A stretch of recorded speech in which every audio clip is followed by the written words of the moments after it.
কিরে তোর লজ্জা করে নাই? কোন মুখ নিয়ে হেনাইছস? বিশ্বাসঘাতক প্রতারক। মেঘলা চুপ কর তুই। অনেক বাবা তুমি বলো তো হে মেঘলা এসব কি কইতাছে? মেঘলা কইতাছে তুমি নাকি আরেকটা বিয়ে করছো। আমি অবশ্য বিশ্বাস করি না কেহা, এটা তো হইতে পারে না যে তুমি আরেকটা বিয়ে করছো, তাই না? এটি তো সত্যি, তুমি যে বিয়ে করো নাই। কিরে কথা কস না কেন? ক আমি ভুল কইতাছি? ক যে তুই বড়লোক হওয়ার জন্য বড়লোক মায়ের বিয়া করস নাই? কিরে স্বার্থপর কথা কস না কেন? মেঘলা মিথ্যা কিছু বলছে না। মিথ্যা কইতাছে না মানে? হ্যাঁ, আমি আরেকটা বিয়ে করেছি, কিন্তু কেন বিয়েটা করেছি সেটাই আমি আপনাদেরকে বলতে এসেছি। কি বললো তুমি? তুমি আমার মায়ের রাইখে তুমি আরেকটা বিয়ে করছো?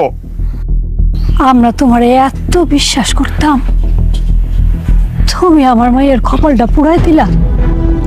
বাবা মা, আমি কেন বিয়েটা করেছি আপনারা আমার সব কথাটা শুনুন। কথা শুনে আপনাদের যদি মনে হয় আপনারা আমাকে শাস্তি দিবেন, আমি মাথা পেতে নিব, আমি কিচ্ছু বলবো না।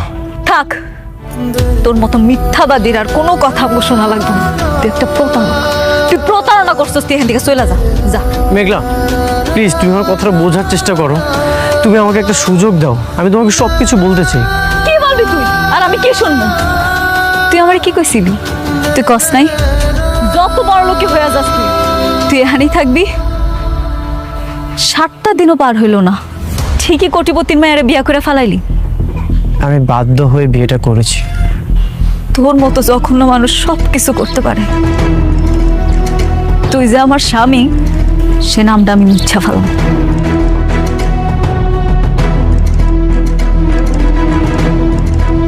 কিরে খারাপ আছিস কেন? চলে যা। মেঘলা তুমি আমার সব কিছু শোনো। নির্লজ্জ বেহা, এখনো খারাপ আছিস? তুই যাবি না? আরে যাস না কেন? তুই যা। আরে তুই চইলা যা, তুই যা। তুই যাবি না? ওরে আমি আজকে মেঘলা।